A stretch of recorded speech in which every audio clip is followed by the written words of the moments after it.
and welcome back to more World Explorers, where we pick a topic and then create a world from it and then explore it. We both create and explore said world, and as always, I am joined by Isaac, who maybe will say a normal hi this time. Hi! It's more normal than usual, we'll take it. Who always has our topic, so whenever you're ready, we can jump straight into it. No, I was sitting on my thinking bench, right? You have a And thinking then, bench? yes, my thinking bench. And I was holding out a candle, like you do on your thinking bench, when suddenly a bird flew into the flame, and I thought, what if light was a commodity? I mean, isn't it already technically? Because we Yes, pay for it electricity? is. Yes. Also, what does that have to do with a bird flying into your flame? Well, he caught on fire, and that produced light, and so I thought, what if I could sell that? You could sell charred bird. We already do. It's called Chick-fil-A. You can go and get yourself some charred bird. Oh! Anyway, so, I guess I'll pick up with, the actual world that I came up with. So, this is, so I was basically thinking of a world that basically has no sun. Okay. Like, and, but instead, there would be, like, maybe a fountain or well of light, just somewhere where you can gather Ooh, that's cool. light and then transport it from point A to point B. Like, maybe people would haul it off in, like, a cart or some other form of transportation to, a town or city, and then a merchant could sell light. Like, maybe it would be like light orbs, or it could be liquefied. Yeah, like light Light, water. or Like it could their light is like our water right now, where we have to have the water pumped into our faucets and stuff like that too. Yeah, something like that. Which is kind of Except still what we have it's with electricity, but okay. yeah, kind of. And I was thinking of there would just be I was thinking like yeah, that's about it. It was just this world was dark Has a light and you had fountain. light that you could transport from point A to point B. Maybe there's not much to extrapolate on this world. I mean, there's some There's interest. no sun. Yeah, I was about to say we could start with the no sun part and the fact that this world needs a way to heat itself because we die otherwise. So there's that starting. I like there's probably a lot of visual aspects in a world in which there's rivers of light, because that's pretty unique. So that's something we could work on. I don't know if we can make people have a food source be light. I feel like we've done that before. It wouldn't surprise me. We've done quite a few of these, but that's another We thing. did something kind of like that with the cloud world. Yeah, they were powered by the crystals. All right, so let's focus on the light, because I feel like that's the most important aspect of this. So where's the light coming from? Is it a river of light?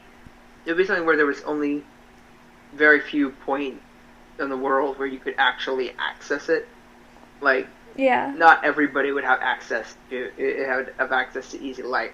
It's not like walk a mile or two and get to the lake of light. It's more like walk or travel for several days Goodness. to get to a well or a fountain or something where there you can go and collect light and then transport it back, which is where a merchant or travelers who come in, where they go and they transport light to each other. So something we need to establish real quick. I'm assuming that means fire isn't a thing, or Fire is not a thing. Yeah. So out of curiosity, how are they heating their food, or does this light have a heat to it as well? Or is fire exist? Maybe they're all vegetarians. Well, I mean, yeah, I like to cook vegetables. Some, not all. Or can we have a fire that just does not produce light?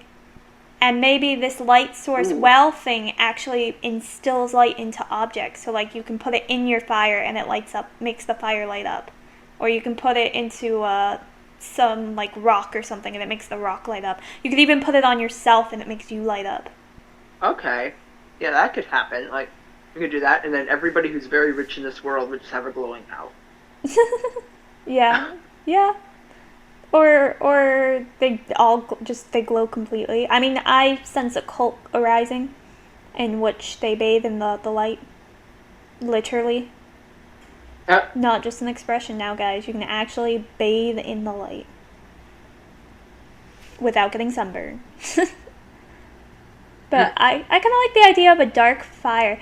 Yeah, this makes me think this is a magic world in which all the light is actually being sucked out of things actively. Like there's a force that is actively sucking light out of things such as flames or electricity or sparks, things that would normally have light. It's sucking it out and it's bringing it to this well source of light and storing it there. what if, what would be sucking the light out? Hi, Like, I mean, that fire is one option. Maybe this is like a world with a reversed sun, a reverse sun? where So there's a thing like in the maybe the sky sun is that's like sucking it out. what? Oh, so instead of that's actually okay. I think I get what you mean. You mean like their heat source, the sun that gives them heat, instead of pouring light on them, is pouring in active darkness on them. Yeah, or it's either pouring in active darkness or it is removing light, one of the two. But I imagine it as a black um, circle in the sky with with dark blue flames circling around it. Okay. So it. That's just Well, sort I of mean, how if I it has imagine it. blue flames, that means it'd have to be giving off some light. Well, it's like maybe just a tiny bit, but it's like maybe it's like sucking in more than it's putting out. Like the blue flames are enough that you can see it, but it's not. But it doesn't allow you to see making an anything else. impact. It's like the only thing Yeah. you can see, kind of thing. Yeah, it's like it's not shining down and creating light that you can read with. Yeah. It's not that bright, but you can still see like the border of it. Otherwise, if you looked up, there would be nothing there. So it's kind of like But it's kinda- those glow in the dark stars. You know those that you can stick on your ceilings. Alex had one when Yeah. he was little, and so you look up and you can see like the glow in the light stars, but they don't do anything. Like you can't read off of those. Something like that, Yeah, except cooler looking, I assume, than those plastic things. I hope. yeah. I mean, blue fire around a black circle. Yeah, that does sound cool. I personally like the idea of the darkness being not sucking light away, but being an active just thing that's being put in. Yeah, Just because I think that's a bit more unique than something sucking light away is the dark. Yeah. Because we in our world, light is the thing pushing darkness out. But I kind of like the idea of a world in which darkness is pushing light out. Like light is the natural state, but darkness comes in and wipes it out, type thing. yeah. Like I like that. Like this, it's just sort of the reverse. Yeah, and it definitely changes things in these poor people's lives. Okay, so where's So does this? that mean? Yeah. But if darkness is actively being cast about everywhere, does that mean like in a dark cave it naturally is bright, or would everything just be dark, and you would still need like a river of light or something? I mean, Like I would, because yeah. I think it would like, I don't know. That's an interesting idea, because that means it's that I feel like if we do that, then it's not that unique. It's just they have reverse scenarios of us instead of us having something to turn the lights on. They just have something that actively turns the light off, which Yeah. doesn't sound as fun to me as a world that no matter where you are at, it's dark. Yeah, and maybe like these rivers of light or whatever, or fountains, they come from underground where Okay. they're not exposed to the sun, but the longer they're exposed to the sun, The quicker they die. the quicker they die, and they lose their light giving capabilities. So maybe a lot of these people live underground then, near the rivers of light where they're not exposed. Maybe, assuming they have access to a nearby river of light. So would these inhabitants have pretty good night vision, I'm assuming? At least better than we do. Probably. Probably. I'm trying to imagine the world as they see it, and I guess it would just be a lot of black and gray, like little lighter colors of objects, and that's like about it.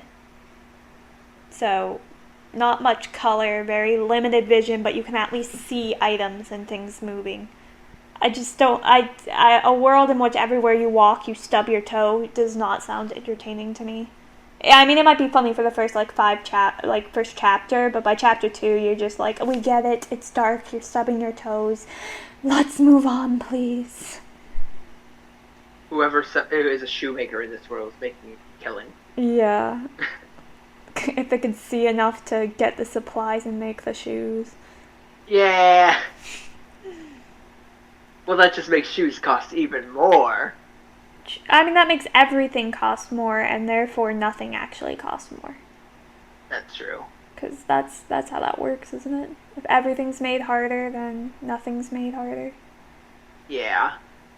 So this light stuff, what sort of like properties does it have? Like like we know that it puts off light, but like what is its weight like? Does it have weight? I mean, is it like it's a liquid? light. Is it a liquid? Is it more of a solid? Is it a gas? Is it I vote against gas. Yeah, I mean, it would be kind of hard to capture. Like you'd have to bottle it In order to whenever yeah. you went to get it. Yeah. We kind of need to. I think the best way to discover this is to establish its relationship with our dark sun, producing sun, and how those two fully interact. Like if this thing is actively killing the light, or if this light is the one thing that's not affected by the darkness, would probably depend on its shape. Because if it's in a gas form, then I believe obviously this darkness producing sun will kill it quick, because that's what it's killing, is anything that it's killing. Why it's killing fire and all that stuff is because it's more of a gaseous light form, and it just kills it. I just realized fire got so much more dangerous in this world. Because now you can't see it, really.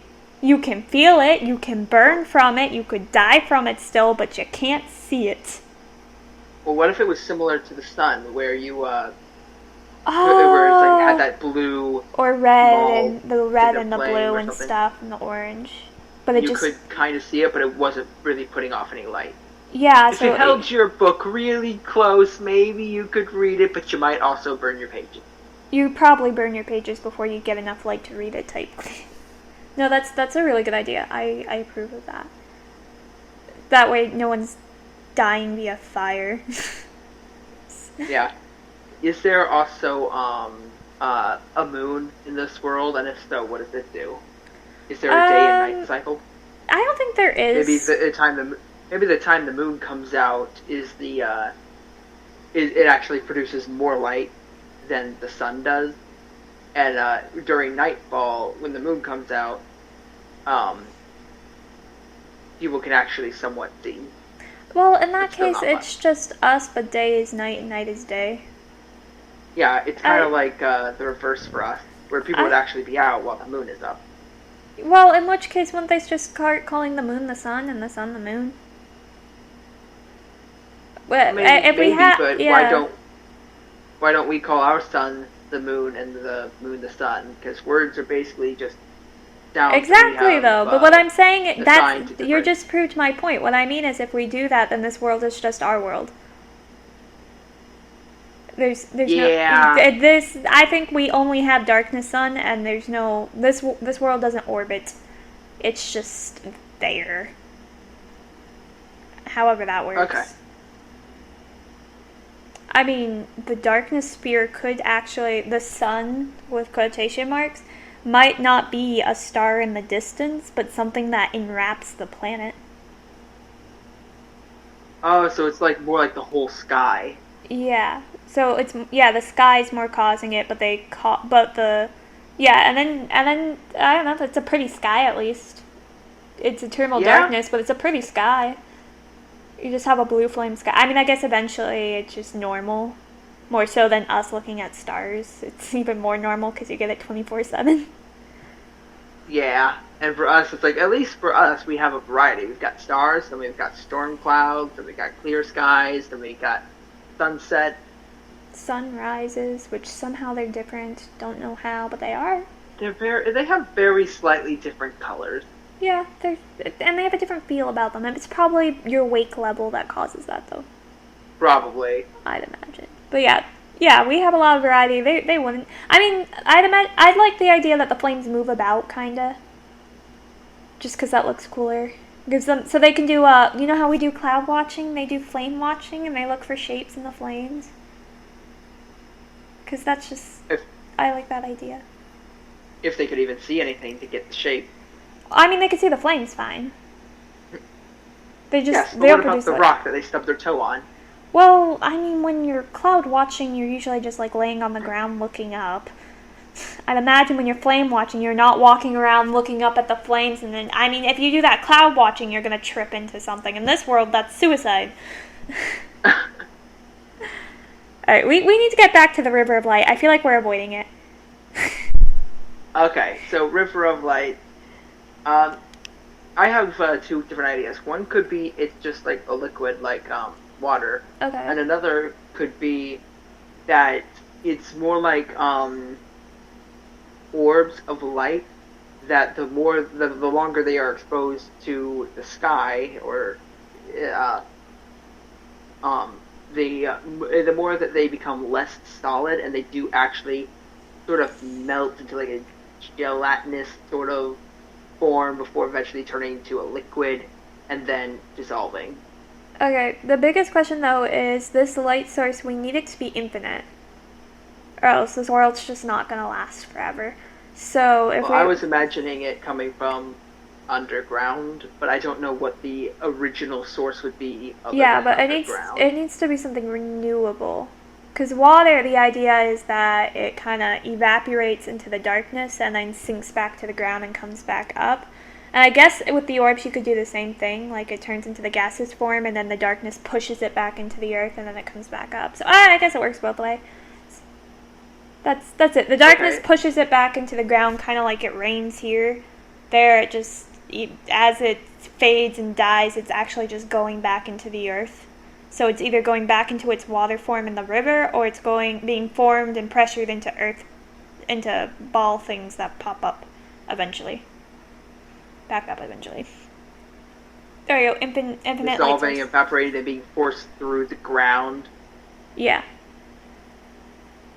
But the question is, what causes it to reform as a ball? Because you got to keep in mind, we're not working with real life physics anymore. We got orbs of light. This is not, and it's something that rains down darkness. We are just creating our own laws of physics. That is true. So what causes it to form a new ball of light? Well, you know how water is attracted to each other? The light could be so, yeah, but more so. But maybe it has a limit to how much it attracts to each other. Or it could be in this like river area. There's these little like light magnets, and that's what they're using to get the ball of light. So the light just forms around the magnets as a circle, anything that can touch it, and then obviously the light doesn't touch itself and connect to itself. So you just get these balls. Is magnets like? This is like a man-made thing? It could be. It could be a way that they, it could be a man-made thing which they figured out so that way they could easily get balls of light from the rock. In which case it'd be more liquid-like, and then the people of the world are the ones making it into the balls. And then as they dissolve, they can reuse the magnet things. Reduce, so I'm trying to think of a way that this would naturally recycle itself. Because otherwise, before people create technology, what would be recycling? Well, I think before they had to store it in containers that they could like hold it with, but once they got the ball things, then they could actually physically hold the light. It's kind of like I'm not sure, there's these weird water bubble things which you can physically hold. They're kind of like that. Like now we can hold water and it's fine, but beforehand, if you try to hold water, it doesn't really work. So before you had containers, now you just have the magnet and you can like carry just the light thing. and you can hold a handful of light. You can look cooler. Okay. It just changed from holding it in clear containers to, which can be wasteful sometimes or gets lost easily, to just like a magnet, or like maybe they're rings now, so you just have a ring with it and then you just put it into the river and you refresh. It's a power ring. That was not where I was going with it. And that's in the Sonic the Hedgehog show. Sonic's uncle created a device that he places underwater, and then I think it's like every 12 hours, it spits a power ring out of the water, and it starts floating, and it's glowing, and it's a ring, and That's it's not yellow. at all what I was referencing. Thank you. I was referring to something that attracts light, and you put it in, and you get a little light ball until the darkness disintegrates it, and then it comes back into the river of light. And Put it into a light bulb. Okay. yeah, and then they're easier to sell and stuff too. So in this world, I guess like light, once it's dissolved, it's not floaty like it is in our world with water. It actually sinks. Yeah, it goes downward and it's gone until it finds its way back into the river. Which, I mean, we have the magic card. If ever we're stuck, we can play magic card in this world. Okay, I imagine that this river, like, wherever its source is, like, if it's coming from underground, it would flow for a while, but then all of the light would just sort of dissolve and, like, disappear. Like, the river would have to end because it's above ground, it's exposed to the sky. Yeah. Yeah, it's definitely a limited source, which would mean that this world probably isn't that well explored by the people living in it, just because you can't go far. Because it's not like you can pack a bunch of light orbs, because then they dissolve. Unless, I guess, at some point they must invent, like, shields. Kind of like we have sunscreen. They got something for their lights. From the sun, you carry an umbrella around with you. With an umbrella? Or you put it in a bag, or you put it in a backpack with where it doesn't have direct exposure to the sky. I think it would be fine, or at the very least, it would be mitigated to the point where it's not really a big deal. Yeah, and inventions over time, are gonna happen. It would eventually disappear, but it would take a long time. Okay, so at this point, people can keep their light sources for a while. I'm thinking like Dragantopia. Not in direct exposure to the sky. I just realized what these are alike. Like they're like. Have you ever watched Dragantopia? Is that what it's called? Dinotopia, not Dragon. Dinotopia. They're dinosaurs. Dinotopia? Yeah. No. So they have these. I don't know what that is. The thing I mentioned, they have light crystals, and the whole point of the movie is that their light crystals are finally going out. And it's what keeps the bad dinosaurs at bay. So once they go out, like, all mayhem breaks loose. I guess kind of like that. Not really, but there's some similarities, and it made me think of it, so thought I'd throw it out there. For anyone who's seen that movie. I think it was made the same year I was born. It's an older movie. It's a good one, though. I'd recommend if you have, like, 4 hours, because it's long. Ah! Yeah, it was a TV show turned movie. So, anyways, me being off topic. You're halfway on topic. Yeah, somewhat. But I'm interested in this world, like plant life and animal life. Gotta get there. I imagine the animals that already have great night vision have even better night vision, and those with echolocation, it doesn't make a big deal for them. I mean, echolocation might become a more normal thing in animals. Like, animals we wouldn't think have it, now have it, just because they need it. Yeah. I mean, humans, if you practice it, can echolocate. True. We can. Like, there are plenty of people who actually, usually it's mostly with blind people who but there are some who can do it too. You don't have to. Like, we could do it if we trained hard enough. Yeah, like humans, like I imagine that that echolocation might become a bit of an art among some people in this world. Oh, I never even thought about it. Yeah, the people might be echolocators. So let's say like either you got two people that somehow get lost in the woods, they run out of light. One person has been relying on these light orbs their whole life and suddenly can't see a thing, but the other person knows how to echolocate and it's just fine. Well, that. And So, now you're trying to get, this guy is trying to help this other guy navigate darkness when he's the only one that can see. so now we might actually have entire villages in which they don't rely on light at all. Like they just don't. They live their life in complete darkness, and that's just how they are. Which isn't that outrageous because people do it because they do it. So the fact that having a whole village do it isn't that crazy. It's actually kind of makes sense that this would happen with this world. And then you have those people who do have the light, who are almost like seeing is more of a disadvantage in this world than not, because then you're reliant on light, while these people who aren't have like a high tuned echolocation and they can see in a way that's more useful in the world, I should say. Yeah, I mean, like for example, if you were to suddenly give this person who doesn't see all that much the ability to see stuff with light, then they're gonna that's gonna dampen all of their other senses. Because because you're cutting out the sense of sight in exchange for heightened senses, including your ability of hearing, also known as your echolocation. No, okay, so I do want to establish something that's actually a myth. The reason why people seem to have heightened senses who have lost one of their senses is simply because they're just using their other ones more.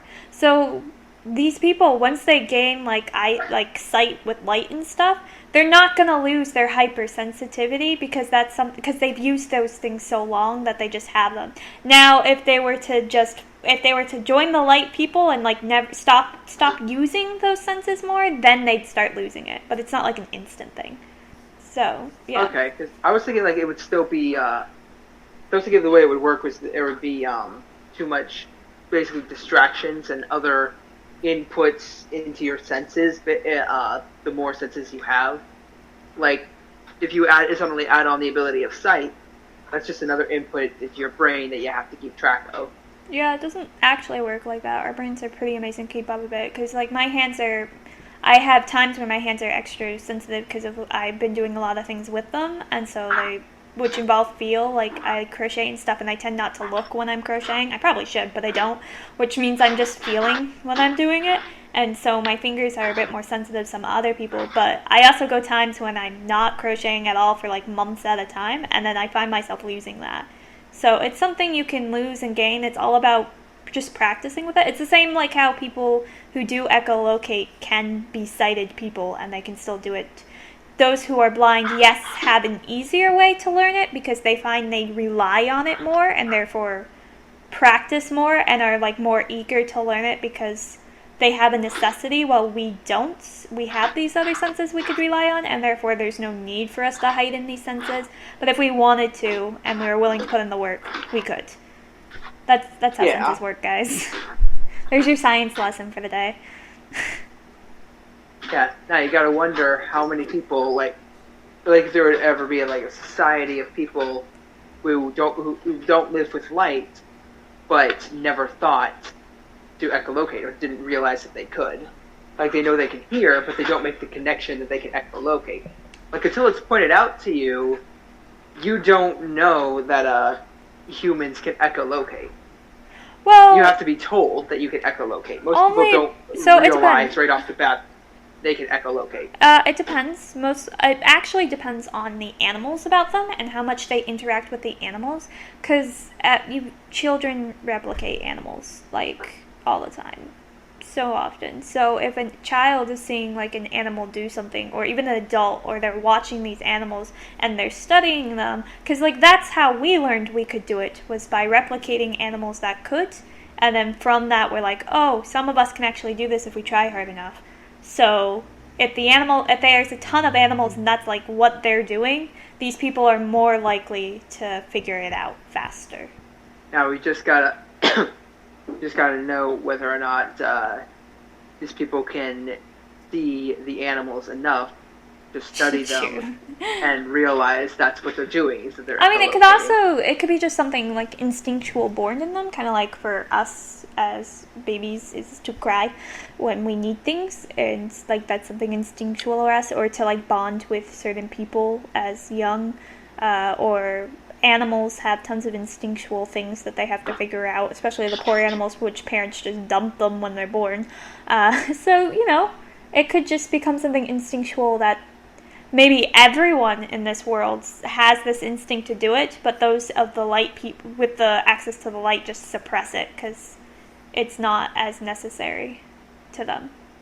Yeah, I would imagine that there would be some people who are very reliant on the light, and some people who are just like, Eh. yeah, we could have access to the occasional light, but we'd rather not. It's just better. These people also probably do not have.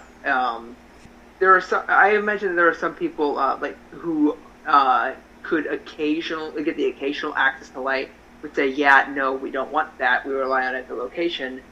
But then there's other people, and those same people probably don't have a written language. But then there's other people who might live near a river of light or a fountain of light who light their whole town and have a written language. I mean, and this always creates conflict because us as people always seem to think that, if you have a written language, you're higher, you're more evolved, whatever junk they have come up with, even though we know that's not true. It's just some people, societies just do not have the need for written language. They have like their other methods that we may never know because they didn't have a written language. But that's not the point. It's just we tend to look down on societies that don't have it. But but that's just because modern society is very, let's record everything and make sure everyone knows everything, and you can only do that with like written languages. But other societies are very in the moment, like this is us, and if we do have stories to tell, we're gonna do it orally because that's our traditions. But they're both valued. But I can imagine these two sides having conflict over like what's more valuable, having light or having echolocation. Answer: light. You have so many more experiences with the ability to see color and stuff. Well, does this world have color worth seeing? It's a world plunged in darkness. Color is not something that is needed for these creatures.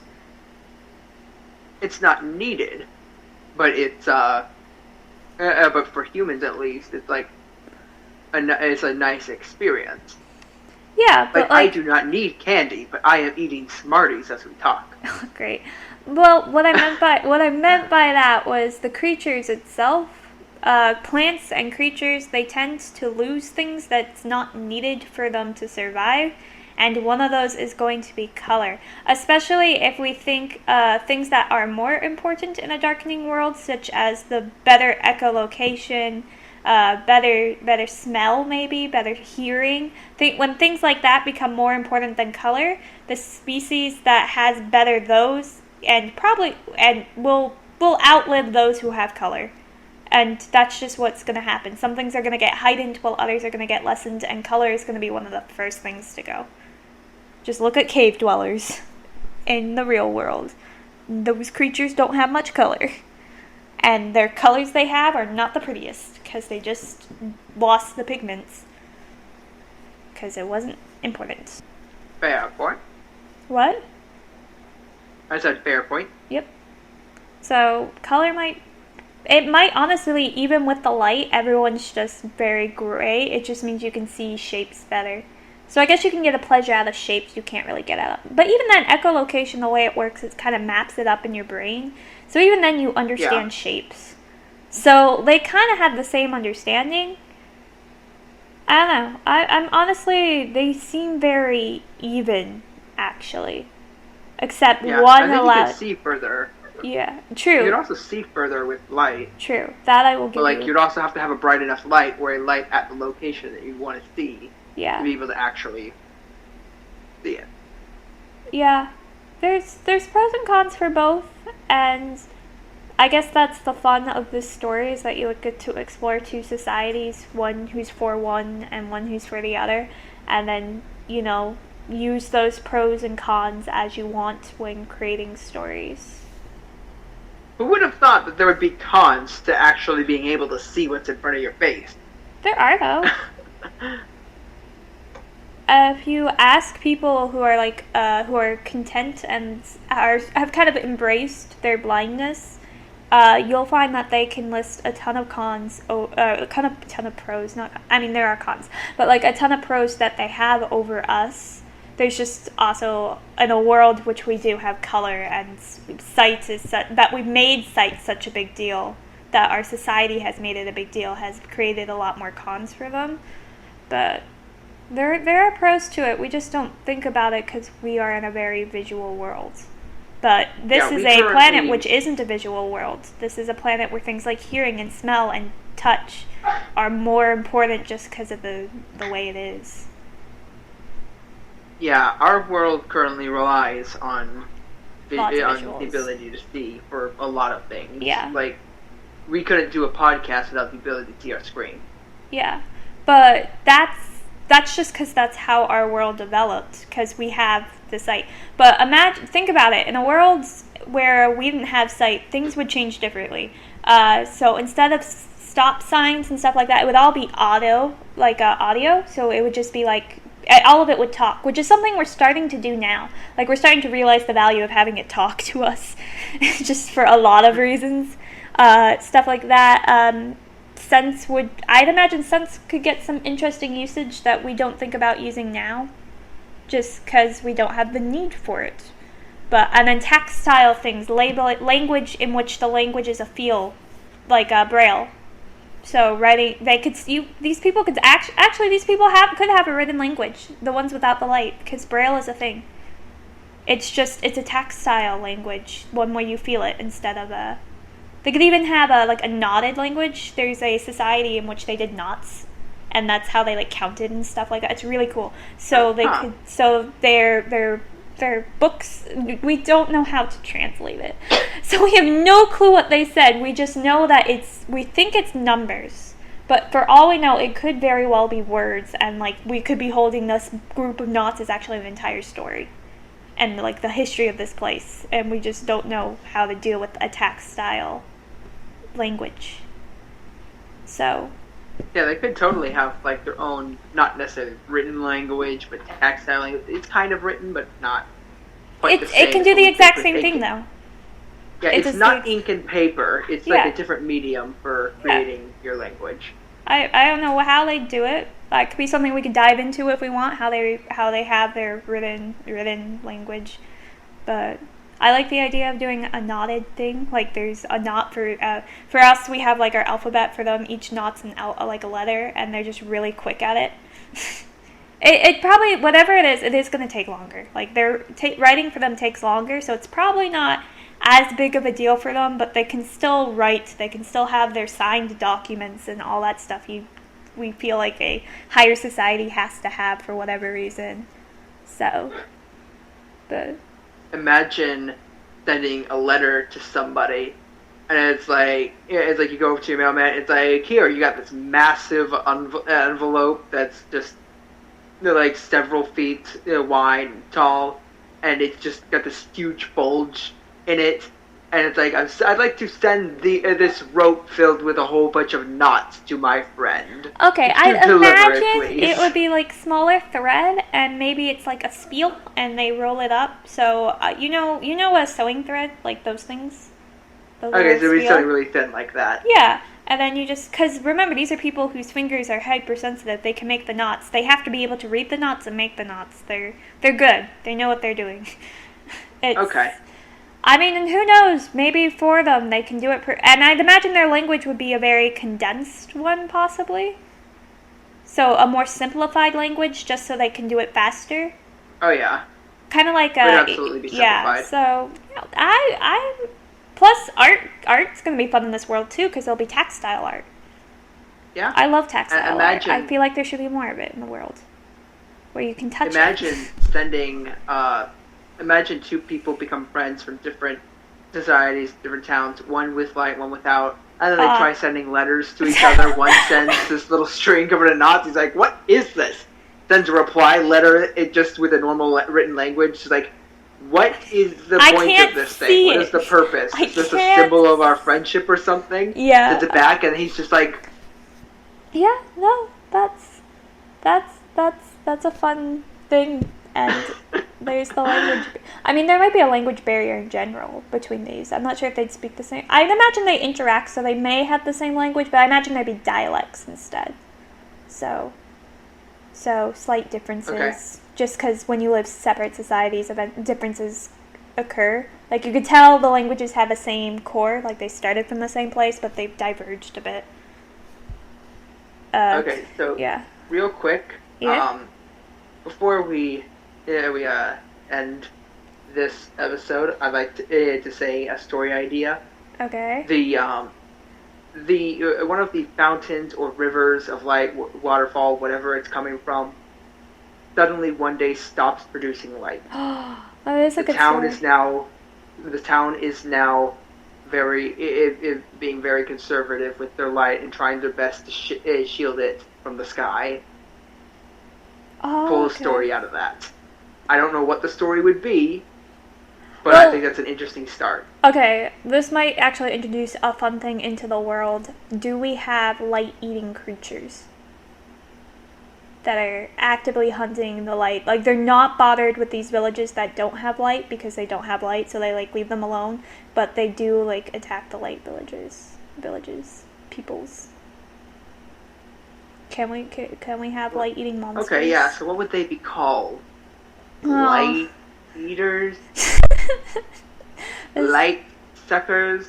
That's. I don't know.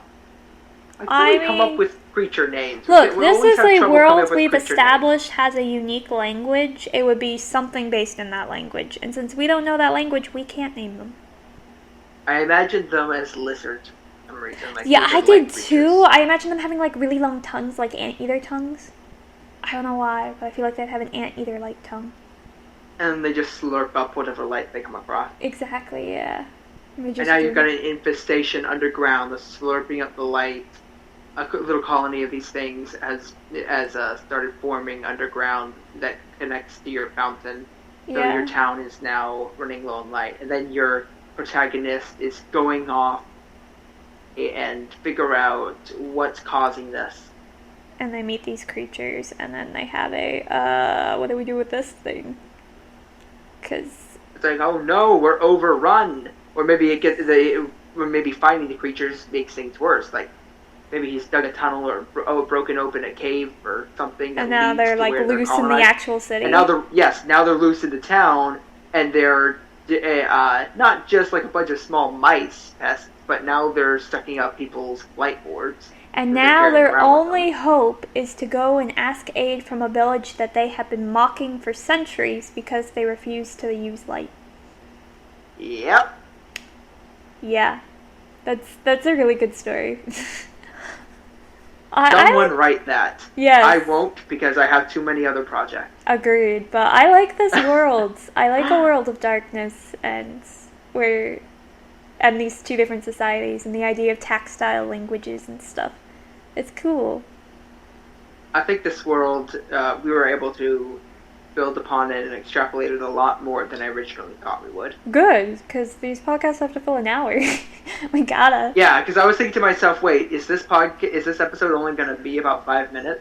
Nah, Well, that's lame. No, we've got this. I feel like we're at the point where we could take really simple ideas and expand them into... We're getting better at it, definitely. As each podcast I'm noticing is us... We're jumping on each other's ideas more. We're coming up with more crazy ideas, but yet still making them make sense somehow. Except that one episode, but we don't talk about that one. And just having fun with it. And yeah. Narwhal! We're definitely... I also feel like our writing... at least me personally, my writing has improved a lot doing this podcast. At least world building. Because world building has always been something I've struggled with. I've always been more of a character developer and kind of plot, but not really. But I was terrible at world building, and now here we are, world building once a week, and I'm grateful for it. I feel myself improving, and hopefully our listeners find themselves improving just listening to it and getting to build off of our worlds as well. So, because that's our goal. or just completely stealing our worlds because we're not too. Yeah, we don't really have a we don't problem with protect that. our worlds. They're free range. Like, Is this another? Can I make another plea? I feel like it's been a couple episodes. I can plead for people to send us messages. You can do it via our like little profile thing. You can go to our main website. It's linked in whatever you're listening on. It's linked in it. Where you can go to our main page and then you can do a little contact us, and you can give us your thoughts on the episodes and like advice about what you want to improve or anything like that. You can give that to us because we haven't received any feedback yet, and I don't know. It'd be nice to know that people are those 8 people who are listening are actually listening. So that's I'm coughing. Sorry. Yeah, so that's an option. But yeah, I think we're gonna end this here with our little story idea, and hopefully you guys can run with it and come up with something cool. That's another thing you can do. You can send us like little snippets of the story you wrote via voice chat, and we'll listen to it because that'd be epic to actually get to listen to someone else like write it. I would Please, listen to it. someone. Just message us, please. I just want to know me. I just want to know that people are making it to the end of the podcast because we have no way of knowing.